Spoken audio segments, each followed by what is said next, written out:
हाय, माझं नाव प्रकाश गायकवाड आणि गेल्या बऱ्याच वर्षांपासून आम्ही स्टुडंट बरोबर काम करत आहोत. तर जेव्हा स्टुडंट बरोबर काम करतो तर काही प्रश्न त्यावेळेला उद्भवत असतात मुलांमध्ये, की बाबा आम्ही होमवर्कच का करायला पाहिजे, किंवा मला अभ्यासच का करायला पाहिजे, किंवा मला अभ्यासात मनच लागत नाही. तर असे वेगवेगळे जे प्रश्न स्टुडंटच्या मनात उद्भवत असतात आणि पॅरेंट्स अपेक्षा असते की त्यांना चांगला एक स्कोर आला पाहिजे, तर त्यांचा स्कोर का येत नाही. तर त्याच्या मागची जी डिटेल कारणं असतात ते बहुतेक वेळेला आपल्याला समजत नाही. तर आज आमच्या सोबत जे गेस्ट आहेत, नितीन सालकर, ते फक्त NLP एक्सपर्टच नाही तर सायकोथेरपिस्ट आहेत, ज्यांनी वर्षानुवर्ष मुलांच्या या सायकोलॉजीवरती काम केलं आणि त्यांना डिटेलमध्ये माहिती आहे की कशा पद्धतीने मुलांचे काय इश्यूज कशा पद्धतीने रिझॉल्व्ह केले जातात. तर आपल्यासोबत आज आहेत नितीन सालकर. नमस्कार सर. नमस्कार. नमस्कार प्रकाश. हा. तर जसं की आपण तुम्ही एक खूपच चांगल्या टॉपिकवरती नेहमी बोलत असता की क्वांटम लर्निंग हा एक पार्ट आहे, जो तुमचा मॉडेल आहे खूपच मुलांना मदतगार ठरतो त्यांची हे सर्व प्रॉब्लेम सॉल्व्ह करण्यासाठी. जेवढे पण प्रॉब्लेम्स असतात, whether it is related to studies किंवा काही त्यांच्या दैनंदिन जीवनामध्ये किंवा इंटेलेक्ट लर्निंग विषयी जे तुम्ही सांगत असता, तर त्याच्यामध्ये मला जो आपला महत्वाचा मॉडेल आहे तुमचा लर्निंग क्वेश्चन, त्याच्याविषयी मला जाणायचं होतं की आपण लर्निंग क्वेश्चन जो आहे ही कशामुळे तुम्ही सुरुवात केली होती? जेव्हा सुरुवात केली होती तेव्हा का सुरुवात केली त्याची? पहिलं म्हणजे विषयाला सुरुवात करून दिल्याबद्दल धन्यवाद प्रकाश. हम्म. लर्निंग इंटेलेक्ट हा जो प्रकार आहे ह्याला सुरुवात जी झाली आहे हा, हा. ती माझ्या मुलीच्या जन्मामुळे झाली. हम्म. बेसिकली एका पर्टिक्युलर स्ट्रेसमुळे सायकॅट्रिस्टला बोलवलं गेलं होतं हा, आणि हा. त्यांनी मेडिकेशन्स काही चालू केले होते. ओके. आणि त्यावेळेला त्यांनी क्लिअर कट सांगितलं होतं की कदाचित may be it will affect her brain. तर ते हम्म. अचानक चौथी पाचवी मध्ये तिला रंगाचं काहीतरी गोंधळ व्हायला लागला. आणि हम्म. बऱ्याच लोकांशी बोललो, बऱ्याच डॉक्टरांशी कन्सल्ट केलं, पण हा काही विषय सॉल्व्ह होत नव्हता. हम्म. तर अचानक माझ्या हातामध्ये एक जादूची कांडी लागली, न्यूरो लिंग्विस्टिक प्रोग्राम. आणि ओके. एक मला पुस्तक मिळालं. त्या पुस्तकामध्ये एक एक्सरसाइज दिली होती हम्म. आणि त्याच्यामुळे तिचा हा प्रॉब्लेम जो आहे हा पटकन सॉल्व्ह झाला. आणि त्या कुतूहलापोटी मी सायकोलॉजी हा विषय आणि NLP हा विषय शिकायला सुरुवात केली. आणि हम्म. ह्या कालावधीमध्ये मी बऱ्याच शिक्षकांशी बोललो, बऱ्याच प्रिन्सिपलशी बोललो. हम्म. आणि मला कळायला लागलं की विद्यार्थ्यांचे बरेचसे प्रश्न जे आहेत त्याची उत्तरं दिली जात नाहीये. म्हणजे एखादी विद्यार्थी जर फेल होतोय तर त्याला विचारायला सुरुवात केली, बा तू फेल का होतोय. एखाद्या हम्म. विद्यार्थ्याला ॲव्हरेज मार्क मिळत आहेत तर त्याला विचारायला सुरू केलं, बा तुला ॲव्हरेज मार्क्स का मिळत आहेत. हम्म. तसाच एक हुशार विद्यार्थ्याला 90% मार्क मिळतो, तो एक्झॅक्टली काय करतोय. मला कालांतराने असं कळलं की काही विद्यार्थ्यांना काही सब्जेक्ट डिफिकल्ट जातात, काही सब्जेक्ट सोपे असतात. तर हे बरोबर. प्रश्न मला असे बरेच पडत गेले. हम्म. तसंच काही विद्यार्थी, अरे हा शिक्षक मला आवडतो, हा आवडत नाहीये. हम्म. याच्यावर संशोधन करता करता मला कळलं की काही फाउंडेशनल गोष्टी आहेत आणि काही फंडामेंटल गोष्टी आहेत ज्या विद्यार्थ्यांना शिकवल्या जात नाही. आणि हे फाउंडेशन म्हणजे काय आणि फंडामेंटल काय ह्या गोष्टीचं माझ्याकडे मॉडेल्स तयार झाले. आणि ओके. त्याच्यातनं क्वांटम लर्निंग किंवा लर्निंग इंटेलेक्ट ह्या प्रकारचा जन्म झाला. अच्छा, अच्छा.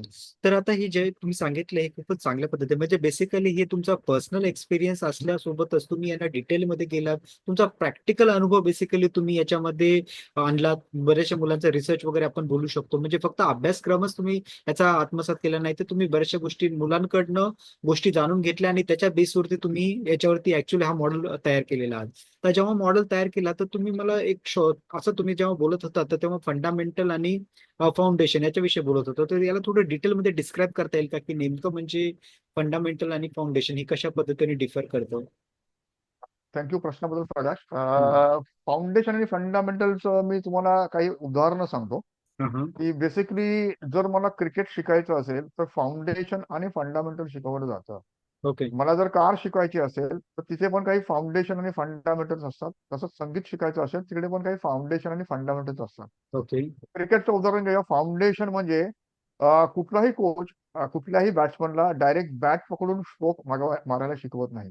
बरोबर. बेसिकली पहिलं डोळ्याची पोझिशन काय असली पाहिजे, खांद्याची पोझिशन काय असली पाहिजे, पायांची पोझिशन काय असली पाहिजे, असे फाउंडेशन स्ट्रॉंग करून घेतो. आणि हम्म. त्याच्यानंतर स्ट्रोक कसे मारायचे हे फंडामेंटल शिकवतो. ओके.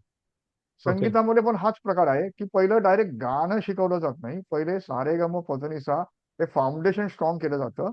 त्याच्यानंतर छोट्या छोट्या प्रमाणात काही राग स्ट्रॉंग केले जातात आणि नंतर गाणं शिकवलं जातं. अजून एक हम्म. उदाहरण बघूया. हो. कारचं फाउंडेशन आहे इंजिन, आहे इंजिन. बरोबर. तर कार चालवण्यासाठी फंडामेंटल जे लागतं आहे ते हम्म. ऍक्सिलरेटर, ब्रेक, क्लच, व्हील्स आणि गिअर. ह्या गोष्टी बरोबर. कळल्यानंतर foundation of quantum learning foundation education system मध्ये आहे की जो मेंदू जी हा. इन्फॉर्मेशन रिसीव्ह करतो, स्टोअर करतो हम्म. आणि रिकलेक्ट करतो, ती इंद्रिय मजबूत करणं म्हणजे फाउंडेशन. आता फंडामेंटल म्हणजे काय? एकदा इंद्रिय मजबूत झाली, एकदा मला विषय शिकता यायला लागला हम्म. आणि मला विषय आठवायला लागला, की हम्म. मग मुलांचे फंडामेंटल प्रॉब्लेम सुरू होतात, की मराठीमधनं इंग्लिश ट्रान्सलेट करता येत नाही. हम्म. इंग्लिश टू मराठी परत लिहावं लागतं, हे करता येत नाही. माझं रायटिंग स्पीड कमी असतो, माझं हँडरायटिंग कमी असतं, हम्म. मला मॅथ्सचं कॅल्क्युलेशन करता येत नाही. असे काही फंडामेंटल स्किल तयार झाले. मग बरोबर. एक्झामिनेशनची तयारी कशी करायची, एक्झामिनेशनचा पेपर वाचायचा कसा, अशा काही हम्म. फंडामेंटल गोष्टी तयार झाल्या. त्यामुळे फाउंडेशन आणि फंडामेंटल असे दोन मॉडेल्स माझ्याकडे तयार झाले. बरोबर, खूपच चांगले. तर याच्यामध्ये मग जेव्हा तुम्ही ही फाउंडेशन फंडामेंटल जेव्हा दोन मॉडेल तयार केले, तर याच्यामध्ये तुमचे काही स्टेजेस वगैरे आहेत का? म्हणजे कशा पद्धतीने तुम्ही काम करून घेता, किती टाईपचे स्टेजेस आहेत किंवा किती मॉडेल्स वगैरे असं काही आहे का तुमच्या याच्यामध्ये, की कशा स्टेजेस नुसार काम करताय? एक चांगला प्रश्न विचारला, की हम्म. बेसिकली जेव्हा मी मुलांशी चर्चा केली आणि शिक्षकांची चर्चा केली, हम्म. तर विद्यार्थी, पालक, हम्म. शिक्षक आणि शाळा ह्या वेगवेगळ्या स्टेजेसमधनं जात असतात. आणि या हम्म. प्रत्येक स्टेजमध्ये प्रत्येक विद्यार्थ्याला, प्रत्येक पालकाला हम्म. काही युनिक प्रॉब्लेम आणि समस्या भेडसावत असतात. बरोबर. आपण या स्टेजेस बघूया. तर स्टेज नंबर 1 आहे, हा विद्यार्थी जो आहे हा वर्गात बसला आहे बरोबर. आणि शिक्षक जो विषय शिकवतो आहे हा ह्या विद्यार्थ्याला शिकता येतो का. हा. हे स्टेज नंबर महत्वाचं. 2 आहे, हा स्टेज नंबर 2 आहे, हा आता विद्यार्थी घरी आला. हम्म. तर हा विद्यार्थी होमवर्क करतो का, त्याचं उत्तर नाही आहे. कारण या हम्म. विद्यार्थ्याला माहित असतं की जून महिन्यामध्ये मी जो होमवर्क केलेला आहे तो ऑगस्ट महिन्यामध्ये मला आठवणार नाही. आठवणार नाही. त्यामुळे बरोबर. बरेचसे विद्यार्थी जे असतात ते होमवर्क करत नाहीत किंवा जे करत असतात ते फक्त प्रश्नोत्तर वहीमध्ये लिहित असतात किंवा रॉट लर्निंग करत असतात. ह्यामुळे ऑगस्ट महिन्यामध्ये ही उत्तरं आठवत नाही. मग हा हम्म. विद्यार्थी ऍक्च्युअल अभ्यासाला किंवा होमवर्कला सुरुवात केव्हा करतो, तर सिच्युएशन 3 जेव्हा परीक्षेची तारीख अनाऊन्स होते तेव्हा हे विद्यार्थी अभ्यास करायला सुरुवात करतात. आणि हम्म. लिटरली 2 दिवस अगोदर हे लोक होमवर्क करायला सुरुवात करतात. मी जेव्हा बऱ्याच विद्यार्थ्यांशी बोललो तेव्हा हम्म. मला असं कळलं की कुठलाही विद्यार्थी एका चॅप्टरचे 2 ते 5 चॅप्टर शिवाय अभ्यासच करत नाहीये. त्यामुळे हा बरोबर. विद्यार्थी प्रचंड ताणामध्ये असतो आणि त्याला कल्पना असते की माझा अभ्यास हा अपूर्ण आहे. परंतु जेव्हा पालक विचारतात, अरे अभ्यास झाला का, विषय कळला का, हो. तर हा विद्यार्थी सांगतो हो, जबरदस्त. हम्म. आता ऍक्च्युअल सिच्युएशन नंबर 4 हा आता येऊन परीक्षेला बसला. हम्म. आता ह्याला कल्पना असते की माझ्याकडनं अभ्यास झालेला नाही आहे. त्यामुळे हा. परीक्षेचा पेपर हातामध्ये पडल्यावर त्याला ताण येतो. हा. त्यामुळे त्याने जो अभ्यास केलेला आहे तो हम्म. त्याला, त्याची उत्तरं त्याला आठवतात आणि हम्म. त्याने जो अभ्यास केलेला नाही आहे त्याची उत्तरं त्याला आठवत नाही. घरी आल्यानंतर जेव्हा पालक विचारतात तेव्हा बाबा पेपर कसा गेला, तर हा म्हणतो जबरदस्त गेला. हो. हम्म. फाईन. आता सिच्युएशन नंबर 5 परीक्षेचा रिझल्ट. आता परीक्षेचा रिझल्ट लागल्यानंतर जेव्हा पालकांना मार्क्स कळतात तेव्हा हे विद्यार्थी असं उत्तर देतात की सगळे प्रश्न हे ट्विस्टेड आले किंवा आउट ऑफ शिक्षकाने आमच्या सिलेबस. हो. आउट ऑफ सिलेबस आलं की शिक्षकाने आमच्यावर सूड उगवला. तेव्हा हो. पालक हे सोयीस्करपणे विसरतात की परीक्षेच्या दिवशी विद्यार्थ्यांनी रिप्लाय दिलेला असतो की मला पेपर चांगला गेला. आता हम्म. पुढची सिच्युएशन आहे पॅरेंट टीचर असोसिएशनची मीटिंग. तर हम्म. बेसिकली माझा अनुभव असा आहे की कुठल्याही विद्यार्थ्याचा प्रश्न इथे डिस्कस केला जात नाही. कारण त्या शाळेचे काही प्रश्न असतात. त्यामुळे ते प्रश्न तसेच अनुत्तरित राहून त्या विद्यार्थ्याला पुढच्या इयत्तेमध्ये लिटरली ढकललं जातं. बरोबर. हो. त्याच्यानंतर जेव्हा 10वीची परीक्षा संपते हम्म. त्याच्यानंतर करिअर सिलेक्शन कसं करायचं हा सर्वात मोठा प्रश्न आहे. हम्म. त्यामुळे आर्ट्स कॉमर्स सायन्स साठी एक्झॅक्टली काय करायला पाहिजे हा एक वेगळा ताण असतो. त्यामुळे 10वीच्या परीक्षेच्या वेळेला पालकांचा प्रचंड मोठ्या प्रमाणात ताण येतो की बाबा तुला जर चांगले मार्क्स नाही मिळाले तर तुला चांगलं कॉलेजमध्ये ऍडमिशन मिळणार नाही. या सगळ्या वेगवेगळ्या सिच्युएशन आणि ताणामधनं विद्यार्थी, शिक्षक आणि पालक जात असतात. बरोबर, खूपच छान उत्तर दिलं. आणि एवढं डिटेलमध्ये तर मी कधी, एवढं आम्ही जवळपास 17-18 वर्ष झाले या क्षेत्रामध्ये आहोत, ज्यांच्यामध्ये आम्ही मुलांना शिकवत असतो वेगवेगळ्या पद्धतीने. एवढ्या डिटेलमध्ये कधी कोणी विचारही केला नाही, नाही कधी लक्षात आले. पॅरेंट राहून द्या नाही ते टीचर्स राहून द्या, ते त्यांचं काम जे आहे, त्यांचं जे ठरलेलं पॅटर्न आहे वर्षानुवर्षाचं तेच फॉलो करत असतात. एवढ्या डिटेलिंग मध्ये कोणीच गेलेलं नाही. तुमच्याशी बोलत असताना आता माझ्या लक्षात आलं की जसं की पॅरेंटच्या प्रेशरमुळे बोला, नाहीतर मग बाहेरच्या वातावरणामुळे बोला, नाहीतर की त्याला काहीतरी आयुष्यात करायचं त्याच्यामुळे त्यांना जो स्ट्रेस आलेला असतो मुलांना, तर आपलं जे क्वांटम लर्निंग मॉडेल आहे हे त्यांना त्यांचं स्टडी स्ट्रेस बोला, नाहीतर करिअर रिलेटेड स्ट्रेस बोला, याला काहीतरी सॉल्व्ह करण्यासाठी कशा पद्धतीने मदत करतं का? हो, तर बेसिकली पहिलं आपण स्ट्रेस म्हणजे काय ते समजून घेऊया. हा हा. स्ट्रेस या शब्दाचा अर्थ जो आहे, एका पर्टिक्युलर सिच्युएशन मध्ये मला जर ती सिच्युएशन हँडल करता आली नाही, हा तर हा. शरीरावर होणारा परिणाम म्हणजे ताण. हम्म. त्यामुळे मला तिथे परफॉर्मन्स करता येत नाही. त्यामुळे माझं डोकं दुखायला लागतं, माझं कपाळ दुखायला लागतं, माझ्या बरोबर बरोबर. ओरड पडते, माझ्या छातीत धडधडायला लागतं, हम्म. पोटात खड्डा पडतो. घाम आणि येतो. ह्यामुळे हम्म. हा घाम येतो. बरोबर. आणि मग मेमरी ब्लॉक होतं, मेमरी ब्लँक होते. हो. असे बरेचसे कारण येतात. हम्म. पण ऍक्च्युली जर मी जर अभ्यास जर प्रॉपर केला आणि मी जर होमवर्क प्रॉपर केला, तर मला स्ट्रेस येत नाहीये. तर मग ह्याच्यामध्ये मला असं कळून आलेलं आहे की विद्यार्थ्याला विषय शिकता येत नाही. त्यामुळे जर त्याला विषय जर शिकवता आला, तर हा स्ट्रेस कमी होतोय. ओके. मला दुसरी गोष्ट अशी कळली आहे की हम्म. विद्यार्थ्याला होमवर्क करता येत नाही. त्यामुळे हम्म. त्याला होमवर्क जर कसा करायचा शिकवता आला, की तो केल्यामुळे परीक्षेला बसल्यानंतर त्याला तो अभ्यास आठवायला लागेल. त्यामुळे माझ्याकडनं दोन गोष्टी तयार झाल्या, हम्म. कॉन्सन्ट्रेशन मसल आणि मेमरी मसल. कॉन्सन्ट्रेशन मसल मध्ये की एक्झॅक्टली अभ्यास कसा करावा, कॉन्सन्ट्रेट कुठे करावा, हम्म. आणि मेमरी मसल मध्ये एक्झॅक्टली अभ्यास कसा आठवावा. असे दोन कॉन्सन्ट्रेशन मसल आणि मेमरी मसल तयार झाले. त्याच्यामध्ये हम्म. एक होमवर्क अल्बम नावाचा एक कन्सेप्ट तयार झाला. की जर मी ओके. तुम्हाला विचारलं की मागच्या वर्षी वाढदिवसाला काय झालं, तर तुम्हाला सांगता येईल का? त्याचं हम्म. उत्तर नाही आहे. हम्म. परंतु जर मी अल्बम दिला आणि तुम्हाला सांगितलं की अल्बम बघून सांगा, तर तुम्हाला क्लिक पटपट होणार. हो. आठवायला लागेल. बरोबर. हो. तसाच एक होमवर्क अल्बम नावाचा एक प्रकार तयार होतो. त्याच्यामध्ये त्याने जो अभ्यास केलेला आहे, त्या अभ्यासाचा एक होमवर्क अल्बम तयार होतो. त्यामुळे परीक्षेच्या 2 दिवस अगोदर त्याला फक्त रिव्हिजन करायचं होमवर्क अल्बमचा. त्यामुळे त्याला पटापट उत्तरं आठवायला लागतात. त्यामुळे काही हे महत्वाचे मॉडेल्स जे आहेत, ते मी तुम्हाला सांगितलेले आहेत. बरोबर. नाही, खूपच चांगलं सांगितलं. म्हणजे स्ट्रेस रिलेटेड जर का त्यांना बेसिकली जर काय कळालं की बाबा आपल्याला काय करायचं, कसं करायचं, म्हणजे त्यांचं ऍक्च्युअल मध्ये एक हे सुद्धा कारण मी बघितले बऱ्याचशा मुलांना की जेव्हा एवढा मोठा अभ्यासक्रम ते बघतात, तर त्यांना ऍक्च्युअल मध्ये त्याला डिवाइड करता येत नाही किंवा त्यांना कळत नाही नेमकं की एवढं मोठं अवाढव्य काम जे आहे ते मी कसं करू. व त्यामुळे सुद्धा त्यांना स्ट्रेस येतो. वरून त्यांना माहिती आहे माझी कॅपॅसिटी कमी आहे आणि पॅरेंट्सचं एक्सपेक्टेशन खूप जास्त आहे, मग तेव्हा त्यांना स्ट्रेस येतो. त्याचंही तुम्ही खूप चांगलं उदाहरण दिलं आणि सांगितलं डिटेलमध्ये की कशा पद्धतीने त्यांना जर का ती गोष्ट करता आली किंवा त्यांना माहित असेल कसं करायला पाहिजे, तर त्यांना स्ट्रेस आपोआप येणार नाही आणि त्यामुळे ते डेफिनेटली खूप चांगल्या पद्धतीने परफॉर्म करू शकतील एक्झाममध्ये. तर याच्यानंतर अशाशी रिलेटेड अजून एक असतं की सपोज त्यांना स्ट्रेस सपोज नाही आला, तर दुसरा अजून एक प्रश्न असतो मुलांचा की बाबा मला अभ्यासच्या वेळेला वेळ मॅनेज करता येत नाही किंवा टाइम मॅनेज करता येत नाही. तर याच्याविषयी हा जो मॉडेल आहे त्यांना टाइम मॅनेजमेंटमध्ये सुद्धा कशा पद्धतीने काय मदत करू शकतो का, म्हणजे कसं असतं ते? बेसिकली जर तुम्ही जर लक्षात घ्याल, तर ह्याच्यामध्ये 3 मुद्दे येतात. टाइम मॅनेजमेंट, हम्म. ऍक्टिव्हिटी मॅनेजमेंट आणि value management. Okay. Time management म्हणजे शाळेला जाणं. काही हम्म. विद्यार्थी कोचिंग क्लासला जातात.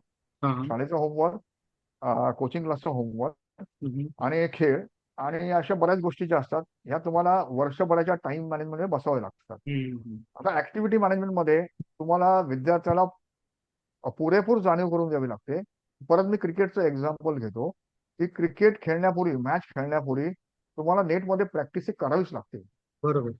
त्यामुळे रियाज नावाचा प्रकार असतो, रियाज. किंवा जसं कराटे खेळण्यापूर्वी आपण त्या डोजोमध्ये प्रॅक्टिस करतो, कुस्ती खेळण्यामध्ये आखाड्यामध्ये प्रॅक्टिस करतो.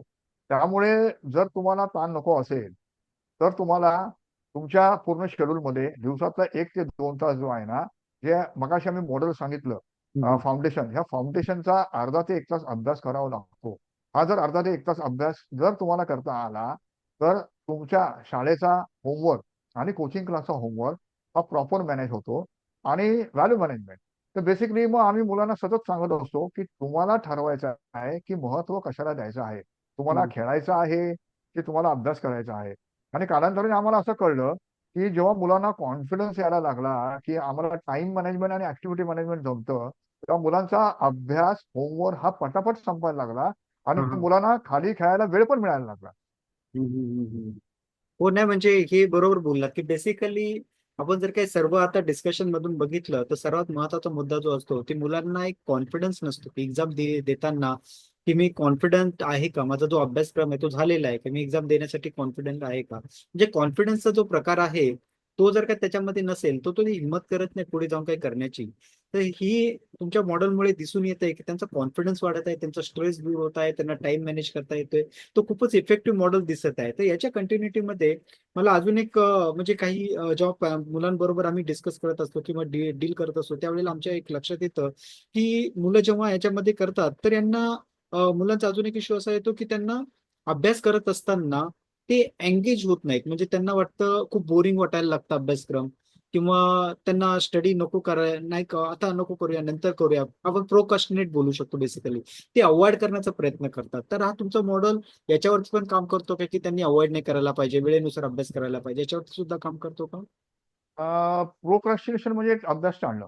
हम्म, आता मला एक सांगा, जे सक्सेसफुल लोक आहेत, तेंडुलकर म्हणा किंवा अमिताभ बच्चन म्हणा किंवा लता मंगेशकर म्हणा, हम्म. यांच्या आयुष्यामध्ये प्रोक्रॅस्टिनेशन हा प्रश्न आला का? त्याचं नाही. उत्तर नाहीये.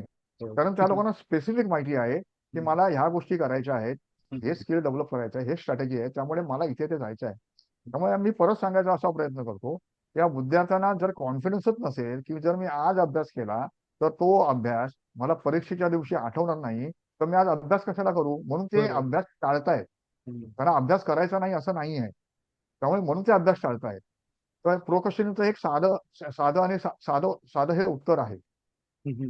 तर बेसिकली आपण याला असं बोलू शकतो की त्यांच्याकडे त्यांचा मोटिव्ह क्लिअर नाहीये किंवा हो, ते मोटिवेट होत नाहीत अभ्यासासाठी. तर हो, याच्याविषयी तुम्ही काय सांगाल, म्हणजे त्यांच्याकडे मोटिव्ह क्लिअर नसल्यामुळे बेसिकली असं होत असावं का? हो. बेसिकली मोटिव्ह आणि मोटिवेशन असे दोन प्रकार आपल्याला समजून घ्यायला पाहिजे. हम्म. की बेसिकली मोटिव्ह म्हणजे ह्या अभ्यासामुळे मला करिअरचा काय फायदा होणार आहे. त्यामुळे बऱ्याचशा ज्या ज्या विद्यार्थ्यांना करिअरचं मोटिव्ह जर क्लिअर नसेल तर ते लोक अभ्यासामध्ये टाळाटाळ करतात. हम्म. आणि मग हे लोक युट्यूबच्या मोटिवेशनच्या मागे लागतात. त्यामुळे तुम्हाला मी वेगवेगळ्या प्रकारचे उदाहरण सांगतो की अर्जुनाला जेव्हा युद्ध करण्यापूर्वी जेव्हा डिप्रेशन आलं होतं, हम्म. तेव्हा श्रीकृष्णाने त्याचं मोटिवेशन केलं किंवा समुपदेशन केलं. पण मिलियन डॉलर प्रश्न असा आहे, जर अर्जुनाकडे धनुर्विद्या किंवा युद्ध करण्याचं स्किल नसतं तर ह्या मोटिवेशनचा फायदा झाला असता का? हम्म. त्यामुळे विद्यार्थ्यांना जे तुम्ही मगापासून म्हणता कॉन्फिडन्स किंवा कॉम्पिटन्सी म्हणतो मी त्याला, कॉन्फिडन्स नसेल अबाउट द कॉम्पिटन्सी. तर कॉन्फिडन्स म्हणजे काय, की I am aware, I am consciously aware की माझ्याकडे ही कॉम्पिटन्सी आहे. आता कॉम्पिटन्सी म्हणजे काय, तर मला विषय शिकता येतो, मला होमवर्क करता येतो, मला कॉन्सन्ट्रेशन करता येतो, मला अभ्यास आठवता येतो. जरी कॉम्पिटन्सी जर आली हम्म. आणि मोटिव्ह जर क्लिअर असेल की मला ह्या अभ्यासामुळे माझ्या करिअरमध्ये असं असं होणार आहे, तर ही मुलं ताबडतोब अभ्यासाला लागतात. त्यामुळे आम्ही ह्या संपूर्ण मॉडेलमध्ये आम्ही करिअर विषयक पण मुलांशी सतत बोलत असतो. ओके. तर याच्यामध्ये अजून एक प्रश्न असा उद्भवतो की जेव्हा आपण लहान मुलं जी जनरली असतात जसं की 6 standard, 5th standard, 7th standard, तर तेव्हापासूनच आपण त्यांना हे म्हणजे मोटिव्ह जो आहे त्यांचा गोल बेसिकली करिअर रिलेटेड आपण त्यांना एस्टॅब्लिश केला पाहिजे की त्यांना आपण वेगळ्या टाईपचं काय मोटिव्ह सांगू शकतो, म्हणजे लोअर ग्रेडची जी मुलं असतात त्यांना. की बघा, ह्या सगळ्यांची उत्तरं आपल्या गुरुकुल परंपरेमध्ये आहे. गुरुकुल परंपरेमध्ये वयाच्या 18 पर्यंत त्या विद्यार्थ्याला चरितार्थासाठी तयार करतात. अच्छा. त्यावेळा जे 12 बलुतेदार होते, हम्म. म्हणजे सोनार, हम्म. चांभार, कुंभार, हम्म. किंवा जे होते, तर त्या लोकांना चरितार्थासाठी तयार करायचे, करिअरसाठी तयार करायचे. आता 21st सेंचुरीमध्ये सर्वात मोठं चॅलेंज असं आहे की because of the information technology, माहिती आणि तंत्रज्ञानाच्या उदयानंतर करिअरमध्ये एवढे व्हास्ट, एवढे प्रचंड वेगवेगळे सोर्सेस अवेलेबल झालेले आहे. त्यामुळे विद्यार्थी, पालक, शाळा, शैक्षणिक संस्था या स्वतः कन्फ्यूज आहेत की त्यांनी नेमकं कुठलं करिअर सिलेक्ट करायचं. तर ह्या हिशोबाने आमची एक मोठी टीम आहे. त्या टीममध्ये काही IT कन्सल्टंट आहेत, काही मार्केटिंग कन्सल्टंट आहेत, काही HR कन्सल्टंट आहेत. आम्ही बऱ्याच कॉर्पोरेटशी बोललो. त्या सगळ्यांशी बोलून आम्ही स्वतःची एक वैयक्तिक करिअर इंटेलेक्ट टेस्ट तयार केलेली आहे. हम्म. ज्याच्यामध्ये ते इंटेलेक्ट जर त्या मुलाला कळलं, त्या इंटेलेक्ट प्रमाणे आर्ट्स, कॉमर्स, सायन्स घ्यायचं आहे, काय घ्यायचं आहे, कुठलं करिअर करायचं, हे पण आम्ही मुलांशी सतत बोलत असतो. पण याचा फायनल निर्णय जो आहे हा 10वी नंतरच घ्यायचा असतो. ओके. तोपर्यंत आणि मुलाला ही जाणीव जर होते की माझा हा इंटेलेक्ट आहे, ही माझी गुणवत्ता आहे, हम्म, आणि मला हे पुढे करिअरमध्ये हे करायचं आहे, तर ही मुलं आपोआप कुठल्याही प्रकारच्या मोटिवेशन शिवाय काम करायला लागतात. हम्म, हम्म, हम्म.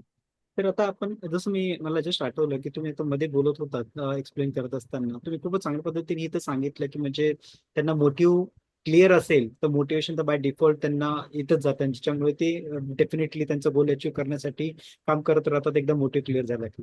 तर यामध्ये बोलत असताना तुम्ही सांगत होतात की तुम्ही त्यांच्या मेमरी मसलवरती किंवा कॉन्सन्ट्रेशन मसलवरती काम करत असतात. तर हा काय प्रकार आहे म्हणजे मेमरी मसल कॉन्सन्ट्रेशन मसल हा काय प्रकार आहे?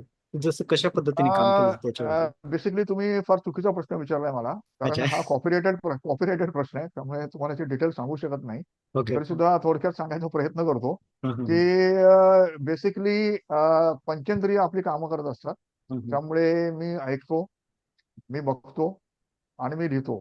तर प्रत्येक विद्यार्थ्याचा एक युनिक वेगळा कॉन्सन्ट्रेशन मसल असतो, की कुठल्या म्हणजे कसं ऐकू येतं, कसं पाहावं लागतं हे आम्ही शोधून करतो. त्याच्यामध्ये बिकॉज ऑफ NLP आम्ही फार पारंगत झालो म्हणून तो शोधून करतो. आणि त्याच्यानंतर म्हणजे जसं तुम्हाला मसल बिल्ड करायचा असतो, म्हणजे तुम्हाला तुमचा जर आर्मचा मसल बिल्ड करायचा असेल, तर तुम्हाला रेग्युलर त्याच्यावर प्रॅक्टिस करावी लागते. हो. आणि जिम एकदा हा वगैरे. मेमरी मसल किंवा कॉन्सन्ट्रेशन मसल कळला, की रेग्युलर प्रॅक्टिस केली, की मुलाचा अभ्यास हा विषयामध्ये त्याची गोडी वाढायला लागते आणि अभ्यास सोपा होतो. अच्छा, अच्छा, अच्छा.